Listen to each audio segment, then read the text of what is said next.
Bonjour, bienvenue pour cette nouvelle vidéo. Donc moi je suis figiste, je fais des vidéos très simples, sans montage, sans incrustation, pour vous présenter les différentes et nombreuses figurines que je peins. Alors ce sont surtout des figurines de jeu, moi je ne joue pas, c'est juste pour le plaisir de peindre.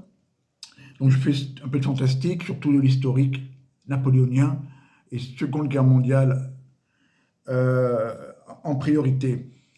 Là, c'est l'épisode 9 de ce que j'ai appelé pompeusement le projet Waterloo, qui consiste à reconstituer l'armée du Nord de 1815 dans des proportions une figurine pour 100 soldats, ce qui permet de donner, de conserver les proportions entre les différents régiments, corps d'armée, entre infanterie, cavalerie, etc.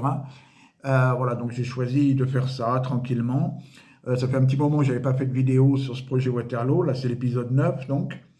Et je vais vous montrer aujourd'hui la garde, hein, puisque bon, l'armée napoléonienne, comme l'armée du Nord notamment, est constituée de la ligne et puis de la garde qui est plutôt de l'élite.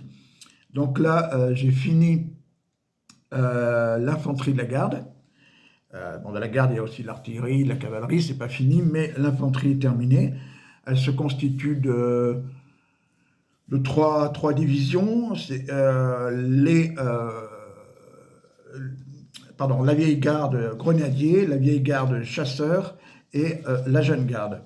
Alors, avant tout, je voudrais vous montrer d'où proviennent ces figurines. Donc la jeune garde qu'on verra vient d'une boîte, j'ai pas la boîte mais j'ai le manuel, un starter de Warlord Game qui s'appelle Waterloo, qui est vraiment très bien, où il y a d'un côté les Français, de l'autre côté des Anglais et des Hanovriens, je crois. Moi j'ai gardé les Français, j'ai revendu le reste. Voilà, pensez bien à ces boîtes comme ça, qui sont très économiques, qui sont vraiment très bien. Ça, c'était la boîte Waterloo. Ça, donc j'ai pris l'infanterie française de cette boîte pour faire la jeune garde. Ensuite, pour la vieille garde, c'est du Victrix, que ce soit pour les grenadiers ou que ce soit pour les chasseurs. Voilà. Donc, cette vieille garde en infanterie dans l'armée du Nord, c'est 4800 chasseurs de la vieille garde, 4800 grenadiers de la vieille garde et 4000 infanterie de la jeune garde. 4000 de la jeune garde. Alors on va commencer par ça. Donc 40 figurines, 48 chasseurs et 48 grenadiers. Autre précision, je les ai tous mis en manteau. J'ai tous pris des figurines qui étaient en manteau. Pour les différencier de la ligne, alors la ligne, voilà, j'en ai fait un petit peu. Hein, ce sera le prochain objectif. Voilà. Même si dans la ligne, il y en aura aussi qui seront en manteau, parce que dans les boîtes, il y en a comme ça. Voilà. Mais au moins, toute la garde est en manteau.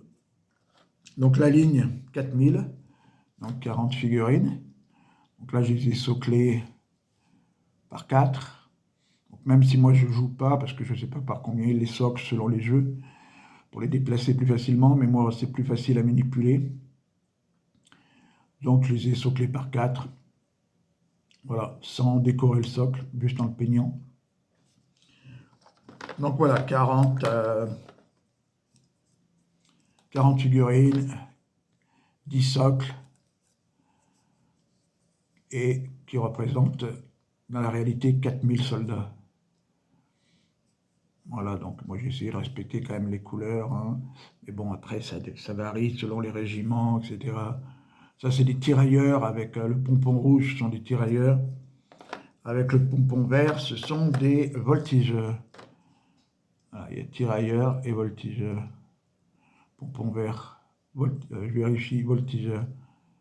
Voilà, j'ai fait comme ça. Après, bon, je ne suis pas un grand spécialiste de l'uniformologie. Puis bon, comme je ne fais pas non plus que je m'intéresse à plein de choses, je ne fais pas que du napoléonien, j'essaie de me renseigner au mieux. Mais voilà, ça reste... Donc là, vous voyez les 10 socles de la jeune garde. Ensuite, c'est alors, les chasseurs et le grenadier se ressemblent beaucoup. Bon, il faut voir que là, les grenadiers ont une plaque en métal ici. Je ne sais pas comment ça s'appelle, cette plaque en métal. Que les chasseurs n'ont pas. Donc là, c'est 48 figurines pour 4800 hommes. Donc là, vous voyez, là, c'est les grenadiers ici. Grenadiers, moi, j'avais plus de socle de 4, donc j'ai fait aussi du socle de 3. Donc, les grenadiers de la vieille garde, je répète, avec la plaque en métal ici. Différentes postures, Victrix, hein. Voilà, moi j'aime bien ce système d'une figurine pour 100 soldats. Ça permet tout de suite de voir les proportions, quoi. Donc là, si on l'infanterie de la garde, et ben, si on calcule bien, ça fait 48, 48, 96, 96 et 40, 136. J'ai bien calculé. Ça commence à faire quand même pas mal de figurines. Ça fait 13 600 soldats en infanterie. Donc c'est à peu près le chiffre, hein. Il y a des choses qui ont été arrondies. Puis après, il faudra rajouter tous les soldats de l'artillerie, toute la cavalerie. Voilà. Bon, c'est peint de façon un peu sommaire, hein. Moi, ce que j'aime bien, c'est peindre des armées, peindre beaucoup. Puis je ne peins pas que ça, hein. Je peins beaucoup d'autres figurines. Voilà. Donc je fais ça, c'est fait surtout avec des peintures de base, pas trop de contraste. Et c'est surtout des peintures de base avec du lavis pour donner un peu de relief. Voilà, ça, donc c'était les grenadiers. Et puis bon, c'est à peu près pareil, c'est les chasseurs, hein. C'est deux boîtes différentes. Une boîte Victrix pour les chasseurs de la vieille garde et une boîte pour les grenadiers de la vieille garde. Donc voilà, déjà, je pense que ça vous donne une petite idée de ce que ça représente. C'est 48, 48, 40. 136 figurines qui sont peintes pour représenter les 13 600 soldats, à peu près, hein, je crois que c'est comme ça, on va dire autour de 14 000 soldats de l'infanterie, chasseurs, grenadiers de la vieille garde, et puis vous voyez dans la jeune garde des voltigeurs et des tirailleurs. Voilà, on va se retrouver très vite pour une nouvelle vidéo du projet Waterloo. Je vais vous montrer où j'en suis sur la cavalerie, alors cavalerie de la ligne, de la garde. Là, je présente quatre divisions, enfin 4 différentes cavaleries pour l'instant.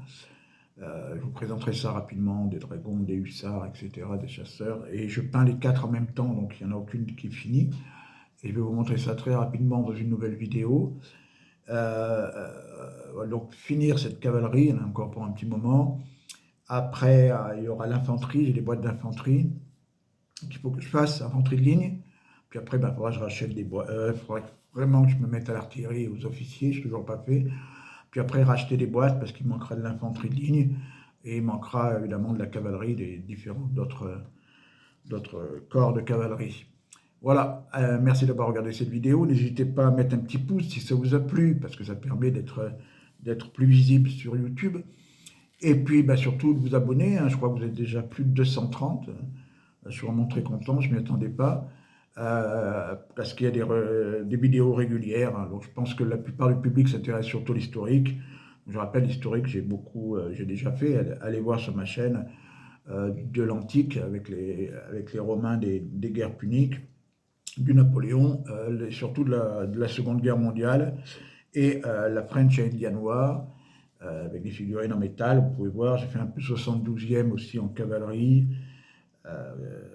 Cavalerie américaine du 19e siècle.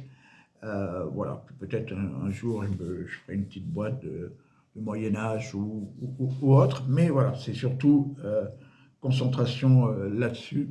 Et donc bientôt une vidéo donc sur la cavalerie napoléonienne et aussi une vidéo sur le WW2 avec l'Africa Corps notamment. Allez, merci, je vous dis à très bientôt. Au revoir.